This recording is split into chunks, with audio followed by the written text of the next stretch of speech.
இன்னைக்கு நம்ம பார்க்க போகிறது கருப்பு கவுனி அரிசி பாயாசம். அதுக்கு தேவையான பொருள் கருப்பு கவுனி அரிசிங்க 1 கப் எடுத்து வச்சிருக்கேன். சர்க்கரை, முந்திரி, ஏலக்காய், பாதாம், திராட்சை, நெய், காய்ச்சின பால். கவுனி அரிசியை நான் 10 மணி நேரம் ஊற வச்சு மிக்சியில் அரைச்சிட்டு வேக வச்சு எடுத்து வச்சிருக்காங்க. நல்லா வேக வச்சு எடுத்து வச்சிருக்கேன்.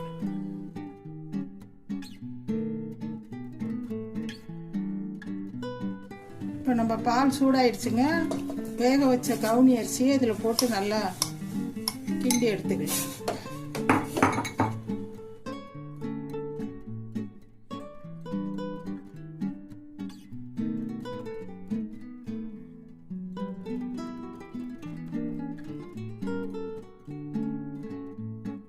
பாருங்க, இப்போ நல்லா ரெடி ஆயிடுச்சு. நல்லா வெந்துடுச்சு பால்லையே. நீங்கள் இதுக்கு தேங்காய் கூட நெய்யில் வறுத்து போட்டுக்கலாம். நெய்யில் வறுத்த முந்திரி, திராட்சை எல்லாம் போட்டுக்கலாம்.